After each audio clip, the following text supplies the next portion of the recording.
brings in the Beatrix right now and contests the title of the Philippine. The Terizla locked in. Yeah, I think I like the Beatrix, honestly. Beatrix. Yeah. And contest the title of the Filipinos. Let's go, Layla. That's not bad. No. Oh! Oh, snap. Oh, snap! Oh, Nap, I don't want to see this as in my ranked games tonight, please. Man, look at that jawline. Look at that. Oh, You're he gonna see mewed for so long. Dude, this slaps. It slaps. This slaps. Well, you're just proud of yourself right now. Yes, I am. Moskov So proud of myself. locked in. Gen Z Oh Wolf my online. Gen Z Wolf hits diff, bro. Hey, I don't even know what to say what's anymore. your role? Are you a jungler? Maybe change your name to Wolf Kent Retri. You're a mid laner? How about you add Almighty in your name? You're Almighty Naisu now. You know? How about Super Naisu? Let's look at our lineup ratings here. A lot of crowd control if you're looking at both squads. No crowd control immunity apart from the Barrett's ultimate. It's going to be a very interesting Game 3 as we enter the very last game of this GOATed Week 6. I wonder how this would end. Yeah. It's going to end with 2 of our gold laners just getting into the late game and just relying on their natural scaling. And that's the thing with Moskov, right? It's one of those hyper carry stereotypes, right? You get so much items, get attack speed, you have good scaling damage, and there's a little bit of global presence from Kelra. Oh, and he's got the Infernal skin. Wormlord. That's right. Wonder what skin number it is. The Infernal Wormlord Moskov or whatever. You know, it's a Spear of Destruction for Moskov Ultimate. And gotta say, the last time that I watched Kelra play Moskov, it was a comeback victory with a base with 100 HP. All right. That's right. It was long ago too, like around 3 seasons ago. Now it makes a lot of sense why they pick up the Nana, because it's a lane stabilizer. You pop your ultimate and then all of a sudden there's no more minions that you have to worry about. Yep. And you also kind of have some vision around the map. So this is ONIC planning out their Moskov pick. This is a good setup, I mean, for ONIC. And with the matchup of Moskov versus the Claude, who wins this matchup early on? It feels like OEB is playing around Kelra this time around. I believe that it should be... I honestly feel it's Moskov just because you have that extra range from when you bounce or you kind of refract your spears. So with a passive. At the same time, the thing with Claude is that there's always that potential of a +1. Like Haji can just go up top and just destabilize that lane. So I believe that it's a 1v1. I would hedge my bets on Kelra. Let's see. Moskov. Yeah. You know what's scary about it too is the way the Spear of Destruction works. Like for the most part, Kelra can just wait in a lane while a big fight's happening and then hopefully land that spear and then boom, he's there. That's right. Global presence. You know? And it's such a beautiful mechanic, especially for the reworked version of it. That means they could potentially have Kelra for this big turtle fight about to come. Haji, waiting for that level 4, gets his power spike just in time. They're going to hold the turtle here. The Scalera also almost gets Jam jumping to the back line with the penalty zone, finds Yue. The Eternal Guard going to drop as well. Meanwhile, even on top, the 1v1 breaking out. Still the fight for the turtle, going to go for it, and King Kong grabs it, but will go down with his life as well. Still looking for more. Yue and Oheb fell in the exchanges, so Kelra got to kill himself. Yeah, that was a solo kill in the gold lane, and we rarely see that anymore. The laning prowess of the Filipino Savage. I feel like it's always Kelra when we do see that. Yep. I don't want to say always, a lot of the times. Yeah. That's why he's the gold standard. Can win his lanes, and like I said, I feel that on a lane-to-lane basis, like a lane matchup basis, I believe it's Moskov that wins it. And generally, Moskov is a hero that you can use to outplay your opponents, right? Because if you find the the correct angle, as well as the good stun with your skill 1, you're gonna... or skill 2, I mean. It means that you can outplay your opponents. It's like it's not an actual win, like head-on win. It's more of an outplay win. Yeah, there's Escalator, okay, he's just going to final slash him, but the other thing, too, is the way that it works. I mean, they have so much lockdown with this lineup from ONIC, whether that's the penalty zone, whether they get a Daytona's welcome with the final slashes, the stuns from Molina Blitz. This sets up that pushback with the mechanic from the Moskov really well, and the way that they can play around that. So I feel like if you're BLACKLIST International, your spacing around these skirmishes in your team fight has to be on point here. So they're going to go in at King Kong again, using the Daytona's welcome. Now Sensui quite low. Bang. There's the spear. Here comes Kelra, though. Throws Yue into the wall, gets the flicker out. Going to be fighting him all. Haji already using the Primal Wrath will take him down before he falls as well to Super Prince. And Yue was taken down as well. And this is why we love to see the Moskov. Suddenly, Kelra was there. Suddenly, they had a 4v3 fight. Now ONIC has a slight advantage to the second turtle of the game. I like the reaction from BLACKLIST International, though, after that ultimate landed from Kelra and the teleportation was there. They did not stack their stuns together. That's why the Purify wasn't as effective, and they were able to punish Kelra afterwards. Yep, fighting for this turtle once again. A fourth of the Elf Gem, same thing, jumps on Yue with the penalty zone. That's the final slash to follow up. Super Prince dropping it down as well. Yue taken out of the picture. Gem will take the Appraiser's Wrath, but he's still Haji. alive for now. Haji goes in with the Primal's Wrath. The spear won't connect though, so he can't make his way down. Now it's Edward and the turtle secured by Sensui.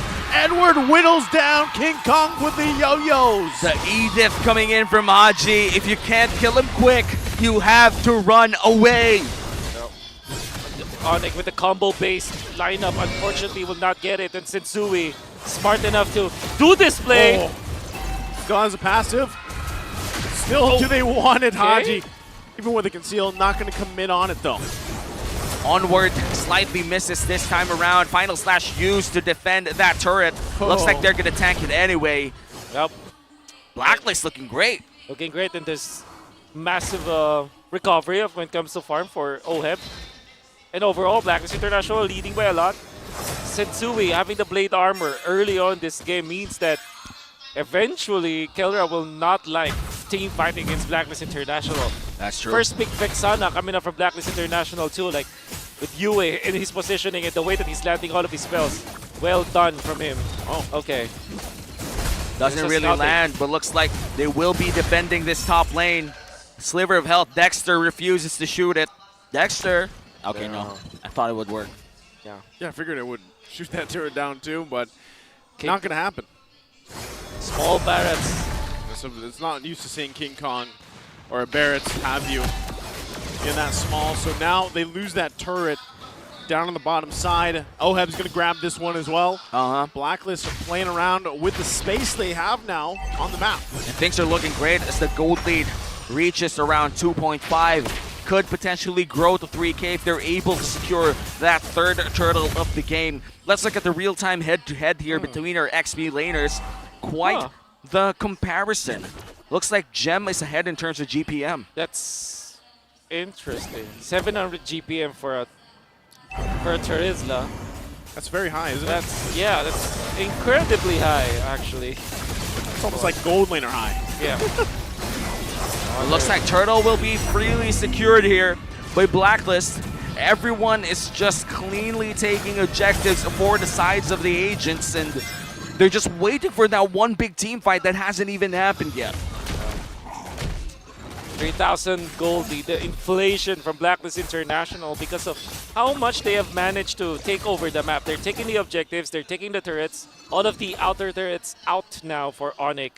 And they're also invading the jungle, which is even more important. King Kong is just level 9 at this point, and they're sharing all of the resources so much. That's why you can see the big increase of gap between the gold laners when it comes to their farm. So BLACKLIST International very happy with the first 8 minutes of the game. Yeah, even for the jungles too. Nearly, cross the lane, quite a big gap going on here. So ONIC, they don't want to let it slide out any further. They really have to be able to withstand this onslaught right now for BLACKLIST International. They're going to get another turret here in that top side, the tier 2, setting things up for really a better time with that first Lord in about a minute. And they're already grouping up as 5. Meanwhile, ONIC is sending out Kelra into these missions where he kind of want to get turrets safely and be able to recall. And I feel like he just has enough time to do that. I was about to scream for my life out there. Yeah. Thought he would get caught. Yeah, but I think it was calculated. You're the Filipino Savage. You know when to recall and when to push even more. King Kong, though, a lot of damage. Wow. Woo. Yeah, oh, Yue, though. Missed that one, but Yue taken out. Escalera able to use that final slash again to find the kill. And just in time for that Lord as well. 10 seconds from now, Yue will be up the moment the Lord is up, so they gotta stall it for quite a bit if ever they do want to fight for it. Yep. But in terms of this first Lord fight, do you think ONIC should fight for this? It's gonna be difficult though. They're not ready, I believe, especially because King Kong is just level 11, Sensui is level 13. Oh, Edward's gonna stay Unless there. they get a kill, you know, it's gonna be difficult. Honestly, very difficult. Yeah. And I think the Spear of Destruction has to land here if ever they do want a full 5v4 because Edward is still defending that long lane. Blacklist continues this Lord take. Somebody has to scout this Lord. Yeah, I was gonna say, that's really the risk, right? What if the spear doesn't land? Then you're not there for the fight. Oh, Haji gonna flicker in, tosses him over there, shatter into the Eternal Guard. Gem taken care of very quickly, and now to follow, it's King Kong. Super Prince dropping the Molina Blitz. Lord gonna be secured though by Oheb. Meanwhile, Kelra continues to push down the bottom side. Haji with the flicker, full confidence in finding a target there, and didn't matter who. It was Gem, one of the tankier members, and they still went all in. At this defense coming out from ONIC, the most important hero is going to be Super Prince. Is he able to clear out the minion waves? Well, fortunately, Kelra knows how to handle this. That's also another wave clear that ONIC needs, but they will have to defend. And I think that ONIC has to, again, channel that never say die attitude as well as the defensive mindset of Omega. And maybe Kelra should be the one leading that kind of mindset. That's true. If there was the heart of the Omega back then, it would be Kelra. Yes. The soul would always be Chaknu. And now the heart will be the one defending here in the top lane.